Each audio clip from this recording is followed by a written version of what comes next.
तो कैसी हैं आप लोग? आशा करता हूँ बहुत अच्छी होंगी, घर पे होंगी और स्वस्थ होंगी। तो आज मैं इस वीडियो में अर्धनारीश्वर के कोशांसर को बताने वाला हूँ, जो रामधारी सिंह दिनकर के द्वारा लिखा गया हुआ है। और अर्धनारीश्वर का ये आखिरी वीडियो होगा। इससे पहले भी मैं इस चैप्टर का कई सारा वीडियो बना करके अपलोड कर चुका हूँ। अगर वो वीडियो अभी तक आप नहीं देखे हैं तो कृपया करके प्लेलिस्ट में जाइए हिंदी फॉर 2021 और वहाँ पे सभी वीडियो को देख लीजिए, ताकि आप घर बैठे बैठे अच्छे से तैयारी कर सके और बोर्ड एग्ज़ाम में अच्छा खासा नंबर लेकर के आ सके।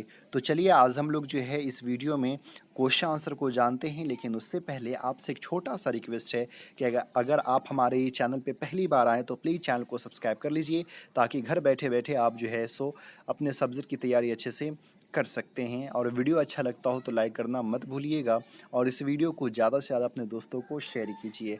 और अगर आपके माइंड में कोई क्वेश्चन है तो आप हमें इंस्टाग्राम पे फॉलो कर सकते हैं और वहाँ पे मैसेज जो है सो कर सकते हैं, या फिर कमेंट बॉक्स में भी अपने क्वेश्चन को रख सकते हैं। इंस्टाग्राम आईडी अशरफ रज़ा 30 के नाम से है, जाइए और फॉलो ज़रूर कीजिए, अशरफ रज़ा 30। तो चलिए हम लोग बढ़ते हैं पहले क्वेश्चन की तरफ और देखते हैं पहला क्वेश्चन क्या है।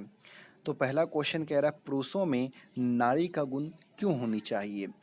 तो पुरुष के अंदर जो है सो नारी का गुण जो है क्यों होनी चाहिए? जैसे कि नारी का जो गुण होता है ममता, दया, एक सेवा भाव, तो ये सब गुण जो है सो पुरुष के अंदर क्यों होनी चाहिए? तो चलिए आंसर को हम लोग देखते हैं। अर्धनारीश्वर की कल्पना में यही बात स्पष्ट की गई है कि नर नारी पूर्ण रूप से समान है। तो इस चैप्टर में यही बात बताई गई है कि जो नर नारी है यानी कि पुरुष महिला है, वो पूरी तरह से एक समान है, उसमें कोई अंतर नहीं है। उनमें से एक के गुण दूसरे के दोष नहीं हो सकते, और इसीलिए अगर किसी के अंदर एक गुण है और वो गुण किसी दूसरे के अंदर जाता तो उसका दोष नहीं है। जैसे कि महिलाओं के अंदर ये माना जाता है कि उसके अंदर ममता होता है, सेवा भाव होता है, दया होता है, और अगर ये गुण जो है सो पुरुष के अंदर आ जाता तो उसका दोष नहीं है। पुरुष के अंदर भी ये गुण रह सकता है और महिलाओं के अंदर भी गुण रह सकता है। अर्थात पुरुषों में नारी के गुण आ जाते हैं तो इनमें उनकी मर्यादाहीनता नहीं होती, उनकी अपूर्णता में वृद्धि होती। बल्कि यहाँ पे यही बताया गया है कि अगर पुरुष में नारियों को गुण आ जाते हैं, कि जो भी नारी के अंदर गुण पाया जाता हो, अगर वो गुण जो है सो एक पुरुष में आ जाता है, तो इसमें इससे जो है उस पुरुष की मर्यादा ख़त्म नहीं हो जाती है, कि नहीं मर्यादा नीचे नहीं हो जाती, बल्कि उसकी पूर्णता में वृद्धि हो जाती, वो और भी परिपक्व जो है सो बन जाता है। ममता, दया, माया, दया, सहिष्णुता, सेवा भाव आदि नारी के गुण हैं। और ये सारे गुण जो है ना सो स्पेशली तौर पे अगर देखा जाए तो महिलाओं के अंदर जो है सो देखने को मिलता है। तो ये सारे महिलाओं के गुण हैं। यदि ये सारे गुण पुरुष में आ जाते हैं तो उसका साहस, शक्ति, पराक्रम इन गुणों की छाया से अत्यधिक निखर जाएगा। और अगर ये सारे गुण जो है अगर महिलाओं वाला गुण पुरुष के अंदर आ जाता है तो इससे वो पुरुष जो सो और जो है सो निखर उठेगा। चलिए हम लोग बढ़ते हैं दूसरे क्वेश्चन की तरफ और देखते हैं दूसरा क्वेश्चन क्या है। दूसरा क्वेश्चन कह रहा है, पुरुष और नारी के बीच गुणों का बंटवारा किस प्रकार हुआ और उसका क्या प्रभाव हुआ? तो ये जो देखते हैं कि बलवान है तो भाई पुरुष है, कि दुर्लभ है यानी कि कमज़ोर है तो वो महिलाएं हैं। तो ये सब गुण का बंटवारा कैसे हुआ, किस प्रकार हुआ और इसका क्या प्रभाव पड़ता है? तो चलिए इसके आंसर को हम लोग देखते हैं। नारी समझती है कि पुरुष के गुण सीखने से उसके नारित्व में बट्टा लग जाएगा। यानी कि महिलाएं ये सोचती है कि अगर मैं पुरुष के गुण को अपना लेती हूँ, पुरुष के गुण को सीख लेती हूँ, तो जो नारी होने का गुण है ना वो नीचा हो जाएगा, उसमें कमी आ जाएगी और उस पर कलंक लग जाएगा। ये महिलाएं सोचती है, इसीलिए वो जो है सो पुरुष के गुण को नहीं अपनाती है। इसी प्रकार पुरुष भी स्त्रियोचित को अपनाकर समाज में स्त्रीण कहलाने से घबराता है। जिस प्रकार महिलाएं ये सोचती कि अगर मैं पुरुष के गुण को अपना लूँगी तो मेरे नारी होने के गुण में कमी आ जाएगी या उस पर कलंक लग जाएगा, ठीक इसी प्रकार एक पुरुष सोचता है कि जो स्त्री के गुण हैं अगर मैं जो है उसको अपना लूँगा तो समाज में लोग जो है सो मुझे क्या कहने लगेंगे, स्त्रीण कहने लगेंगे। स्त्रीण का मतलब होता है जो या स्त्रोन, यहाँ पे स्त्रीण, हाँ स्त्रीण जो महिलाओं के जैसे दिखता हो, लेकिन महिलाओं के गुण को अपनाने वाला। तो मैं जो स्त्रीण नहीं कहलाना चाहता हूँ लोगों के बीच में, इसलिए पुरुष भी इस गुण को जो है सो नहीं अपनाता है।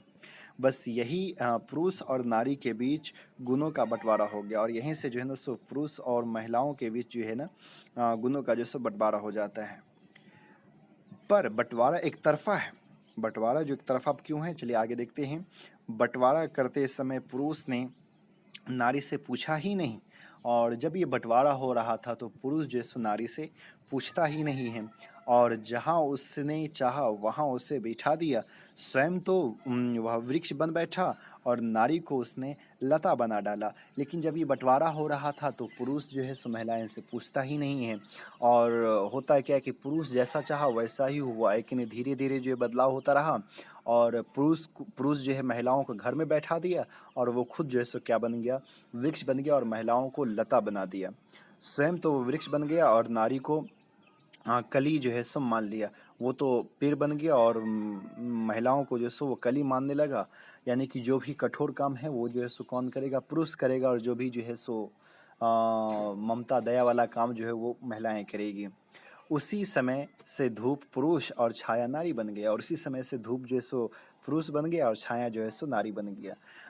ग्रीष्म नर और वर्षा मादा रही, और ठीक उसी प्रकार गर्मी जो सहेगा या ग्रीष्म जो हो गया वो गर्म जो हो गया वो नर हो गया, और वर्षा जो है सो वो मादा हो गया। तो इस तरह से गुणकारी जो है सो बंटवारा हुआ, और ये प्रभाव इसका देखने को मिला। चलिए तीसरे क्वेश्चन की तरफ हम लोग बढ़ते हैं। तीसरा क्वेश्चन कह रहा है, आदि मानव ने नारी पुरुष के अधिकारों का बंटवारा किस प्रकार किया था। अब ये आदि मानव यानी कि जो पहले के जमाने के जो लोग थे वो जो है नारी पुरुष के अधिकार का बंटवारा किस प्रकार जो है सो किया है। तो चलिए इसके आंसर को हम लोग देख लेते हैं। यदि आज कहीं आदि मानव के दर्शन हो सके तो वह आज की हालत देखकर हैरान हो उठेगा, और सहसा बोल भी पड़ेगा, आपस में धूप और चांदनी का बंटवारा हमने नहीं किया था। हाँ, यहाँ पे ये कहा जा रहा है कि अगर आज जो है सो कहीं पे आदि मानव का दर्शन हो जाता है और उससे ये सवाल किया जाएगा कि भाई आपने नर और नारी के अधिकारों का बंटवारा क्यों कर दिया है, तो वो इस हालात को देख करके वो जो है सो हैरान हो उठेगा और तुरंत बोल पड़ेगा, है ना, अचानक बोल पड़ेगा। क्या बोल पड़ेगा, सहसा मतलब होता है अचानक से, बोल भी पड़ेगा कि आपस में धूप और चांदनी का बंटवारा हमने नहीं किया था। यानी कि धूप और चांदनी यानी कि चांद जैसे जो रोशनी होती है एक धूप की, तो धूप की रोशनी बहुत ही कठोर होती है, तो वो एक यही कहेंगे कि मैं जो है सो धूप और चांदनी का बंटवारा हमने नहीं किया था। हम तो साथ साथ जन्मे थे, और धूप और चांदनी में, वर्षा और गर्मी में साथ ही घूमते भी थे। और वो यही जवाब देंगे, हम तो साथ साथ जन्मे थे, यही नहीं धूप और चांदनी हो या फिर वर्षा और गर्मी हो, सब में हम साथ ही घूमते थे, कि नहीं, धूप में भी हो और चांदनी में भी हो, वर्षा हो या फिर गर्मी हो, हम लोग साथ ही घूमते थे। ये नहीं कि आप महिलाएं तो घर में और पुरुष है तो बाहर, ये नहीं था। यही नहीं, भोजन इकट्ठा करने के लिए भी हम साथ ही निकलते थे, और जो भोजन जो घर में इकट्ठा करना हो तो इसके लिए भी साथ ही निकलते थे। ये नहीं कि महिलाएं घर में नहीं, महिलाएं भी साथ में जाती थी, हमने बंटवारा तो किया ही नहीं। और अगर कोई जानवर हम पर टूट पड़ता तो हम एक साथ उसका सामना भी करते थे, और कोई जानवर जो जंगल में अगर टूट पड़ता हम पे तो हम लोग उसका एक साथ सामना भी किए थे। तो हम तो बंटवारा किए ही नहीं। उस समय पुरुष बलिष्ठ था तो बलिष्ठ था, और नारी भी दुर्लभ नहीं थी। और ये कह रहे हैं कि अगर उस समय भी पुरुष ताकतवर था, मजबूत था, तो नारी भी कमज़ोर नहीं थी। तो ये जो है सो आदि मानव जवाब देंगे, यानी कि ये बंटवारा जो है सो अभी हुआ, आदि मानव के समय में नहीं हुआ था। अगला क्वेश्चन है, आज पुरुष अपनी पत्नी को क्या समझता है और नारी पुरुष को क्या समझती है। तो आज प्रत्येक पुरुष अपनी पत्नी को फूलों से कोमल समझता है, ये बात बिल्कुल सही है कि नहीं।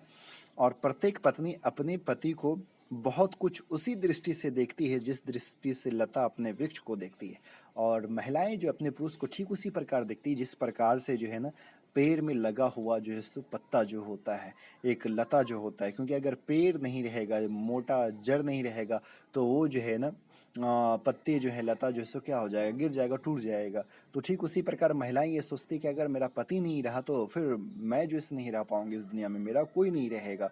तो ये महिलाएं जो है सो सोचती हैं। चलिए अगले क्वेश्चन को देखते हैं। अगला क्वेश्चन कह रहा, पुरुष जब नारी के गुण लेता है तो क्या बन जाता है। तो जब पुरुष नारी के गुण ले लेता है तो वह देवता बन जाता है, और यही महिलाओं पुरुष वाला गुण जब महिला ले लेता है तो उसको जो है सो लोग राक्षसी जो है सो कहना शुरू कर देते, या राक्षसी का गुण जो है सो राक्षसी जो है सो वो बन जाती है। चलिए लास्ट क्वेश्चन की तरफ हम लोग बढ़ते हैं। निम्न पंक्तियों का भावार्थ लिखें। नारी तो हम हूँ करी तब न किया विचार, जब जानी तब परिहरी नारी महाविकार। अब ये जो है सो लाइन जो है सो यूज़ किया गया हुआ नेश्वर में, और अर्धनारीश्वर जो है सो ये जो लाइन जो यूज़ किया गया हुआ इसमें, शायद ये लाइन जो है ये पंक्ति जो है कबीर जी का है। चलिए इसके अर्थ को हम लोग समझते हैं। ये पंक्तियाँ दिनकर जी के लेख अर्धनारीश्वर से लिया गया है।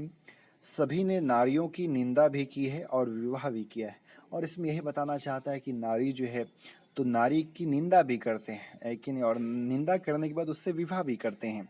यह विरोधाभास सा क्यों है, यह विरोधाभास जो सो क्यों है लोगों के अंदर। और वे कहते हैं तब हमें यह पता नहीं था कि नारी संधि बाधक है, साधक नहीं, अतः उसके आकर्ष में फंस गए हैं। यानी जब कोई भी शादी करता है तो उससे पहले ये कहता है कि हमें ये पता नहीं था कि औरत जो है ज़िंदगी के आगे बढ़ने में वो बाधक है, वो आगे बढ़ने नहीं देगी, रुकावट है वो जो है, वो साधक नहीं है बल्कि रास्ता दिखाने वाला या मदद करने वाली जो है सो नहीं है, अतः उसके आकर्ष में फंस गया। और लोग ये सोचते हैं कि नहीं, उसके आकर्ष में हम जो है सो फंस गए हैं, वो जो है सो आगे बढ़ाने वाली नहीं है, साथ देने वाली नहीं है, बल्कि वो जो आगे हम बढ़ रहे हैं वो रोकने वाली है कि नहीं, उसमें वो दखल देने वाली है। पर जब यह ज्ञात हुआ कि उसके क्या क्या दुर्गुण हैं, तब हमने तुरंत उसका त्याग कर दिया, अर्थात जब उसकी तथाकथित बुराइयों को जाना, हमने उसका परित्याग कर दिया। और जब शादी हो जाती है और लोग ये सोचते हैं, देखते हैं कि उसके अंदर कितने दोष हैं, तो उसके बाद जो उसका त्याग कर देते हैं, उसको जो है सो छोड़ देते हैं। यही चीज़ इस दोहे में जो है सो बताई गई, इस लाइन में बताई गई है।